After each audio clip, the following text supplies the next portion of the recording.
Заев и села се испазарија за гласање на уставните измени. Премиерот прифатил голем дел од барањата на Алијанса. Ке се брише терминот граѓани кои живеат во границите, во преамбулата каде се не бројуваат етникумите, а како македонска диаспора ќе бидат впишани сите етнички заедници, што беше заедничко барање на Алијанса и БЕСА.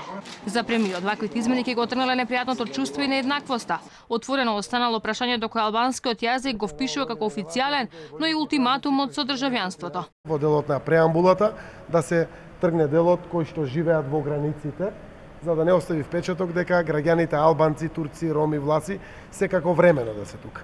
Затоа тој дел е прифатен. Во самиот предлог стоеше за диаспората на македонскиот народ, за да биде еднаква водењето на грижата на државата према сите граѓани кои што живеат во диаспората, благодарение на нивната дискусија, останува да биде како што веќе е прифатено. Сила задоволен, вели со прифаќањето на нивното барање, албанците веќе немало да бидат граѓани од друг ред, туку ќе биле рамноправни. Сепак не отстапуваат од признавањето на албанскиот јазик како официјален на цела територија. Има и работи во кои во принцип се согласуваме, ама треба да се наоѓат начини како може тоа да се изведе.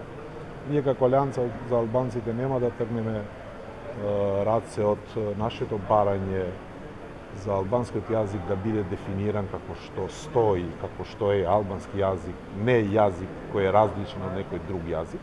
Од партијата на Касами не отстапуваат од барањето да биде избришено македонско во државјанството, но тоа велат не значи дека се кочничари во интегративниот процес на Македонија. Сепак потврдуваат, сигурно ќе гласаат за 2 амандмани за промена на името и границите.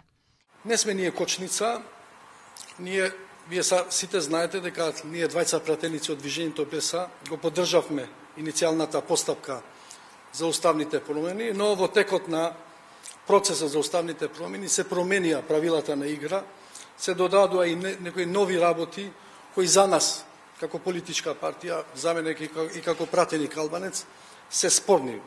Од независната група или 8 теми на одметнати пратеници кои дадоа зелено светло да почне процесот на уставни измени, на ден пред седницата останаа без коментар. Со ова завршува и третата последна фаза во процесот на менување на македонскиот устав. Ако Заев успее да ги добие 80 пратеници, ја има и гаранцијата за двотретинско мнозинство кој ќе носи прекрастување на Македонија. Бидејќи опозицијата најави дека нема да учествува во собраниската дебата, не е исклучено да се гласа и побрзо од предвиденото.